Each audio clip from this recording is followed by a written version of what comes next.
Share করছি বড় গোপাল দাদার জন্মদিন পালন। সকাল সকাল স্নান সেরে পুরো ঠাকুর ঘরটা কিন্তু মুছে নিলাম। তারপর বাড়ির যাবতীয় কাজ সেরে আমি একটু বেরিয়েছিলাম ফুল মিষ্টি কিনতে। বাড়ি এসে ছিমছাম হয়ে রান্নাঘরে গিয়ে দেখি মা পায়েসের জন্য এখানে দুধ বসিয়ে দিয়েছে। বড় গোপাল দাদার বয়স কিন্তু এখন 1 বছর। চোখে পড়ার মতো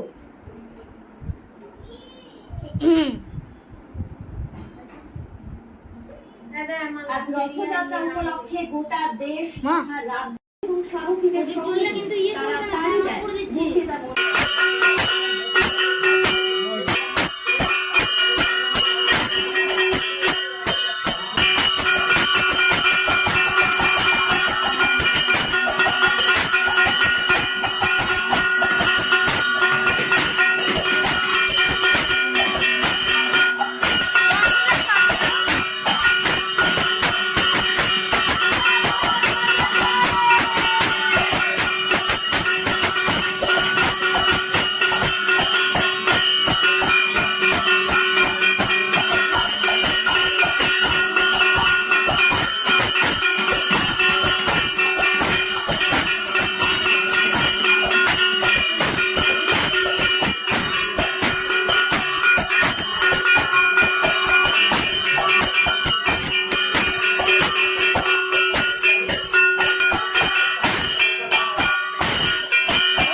ব্যাস স্নান কমপ্লিট। এবারে দেখো দুজনে সেম কালারের জামা পরে নিয়েছে। বড় গোপাল দাদার জামাটা কিন্তু কাকিমণির নিজের হাতে বানানো, আর ছোট গোপাল দাদার জামাটা কিন্তু আমি বড় গোপাল দাদার জামার কালারের সাথে ম্যাচ করে দোকান থেকে নিয়ে এসেছি।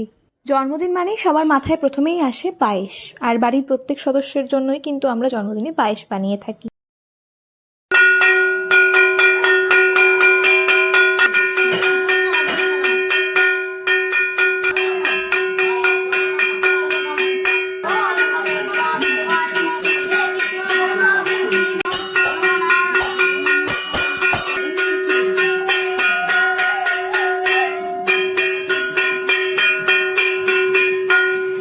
পুজো মিটতে মিটতে হয়ে যায় অনেকটা বেলা। তারপর আধ ঘন্টা রেস্ট করে কিন্তু বিকেলে বেরিয়ে পড়েছিলাম রথের। রাস্তায় অনেক ক্ষুদে সদস্যরা রথ টানছিল, ওদের দেখে খুব মিষ্টি লাগছিল।